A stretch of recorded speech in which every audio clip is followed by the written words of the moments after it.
وفاقی وزیر خزانہ کی تاجروں کو بات کرنے کی دعوت۔ محمد اورنگزیب کہتے ہیں ایف بی آر کی نئی ترامیم اور ان میں موجود شکوں کو غور سے پڑھنے کی ضرورت ہے۔ ایف بی آر کو نئے اختیارات دیے جانے کا فیصلہ سیلرز ٹیکس فراڈ کو روکنے کے لیے یہ کیا گیا۔ جتنی گنجائش تھی تنخواہ دار طبقے کو ٹیکس میں ریلیف دیا۔ 75 ارب روپے کے سیلز ٹیکس ریفنڈز دیے جا چکے ہیں۔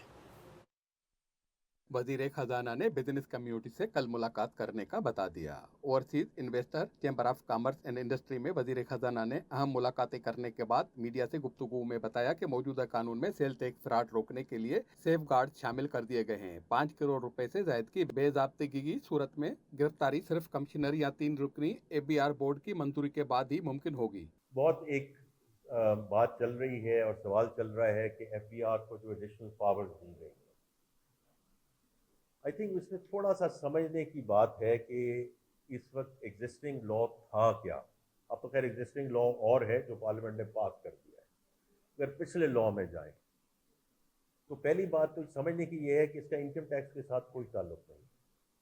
یہ سارا جو معاملہ ہے یہ سیلز ٹیکس فراڈ کا معاملہ ہے۔ ایف بی آر کے قوانین سے متعلق ابہام کو دور کرنے، ان کے تحفظات سننے اور حکومتی موقف واضح کرنے کے لیے بزنس کمیونٹی سے وہ کل ملاقات کریں گے۔ اور انشاءاللہ کل ملاقات بھی ہوگی ڈفرینٹ صدور کے ساتھ، تو ہم دوبارہ ان کی خدمت میں یہ پیش کریں گے کہ یہ کوئی ایسی چیز نہیں ہے کہ ہم نے اس کو بغیر سوچے سمجھے اس کو پارلیمنٹ نے اپروو کر دیا ہے۔ It's a lot of thought has gone into it in building the safeguard۔ تاہم جب بار بار چینے کی قیمتوں پر سوالات کیے گئے تو وزیر خزانہ جواب گول کر گئے۔ ان کا کہنا تھا کہ اشیاء ضروریہ کی قیمتوں کا تعین اکنامک کوآرڈینیشن کمیٹی کرتی ہے۔ انہوں نے دعویٰ کیا کہ جس طرح چاول اور مکئی کی ڈی ریگولیشن سے مارکیٹ میں استحکام آیا، چینی کے ڈی ریگولیشن سے بھی مسائل ختم ہو جائیں گے۔ At the E C C level as well ہم ان پرائسز کو منتھلی بیسس پہ مانیٹر کر رہے ہیں، اور نیشنل پرائسنگ مانیٹرنگ کمیٹی بھی ہے،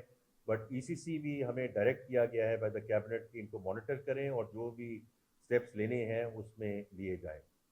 تو اس لیے یہ اتار چڑھاؤ یہ چیزیں رہتی ہیں، کبھی رمضان سے پہلے کبھی رمضان کے باہر، جو آربٹراج لوگ کرتے ہیں انفارچونیٹلی، اور اس کا سدباب حکومت کو ہی کرنا چاہیے، فیڈرل گورنمنٹ کو بھی، and along with the provincial government۔ Overseas investor chamber کے جنرل سیکرٹری عبدالعلیم نے دعویٰ کیا کہ پچھلے 10 برسوں میں غیر ملکی کمپنیوں نے پاکستان میں 10 ارب ڈالر کی سرمایہ کاری کی ہے۔ کیمرہ مین سراج عباس کے ساتھ فاروق مورائی، سچ نیوز کراچی۔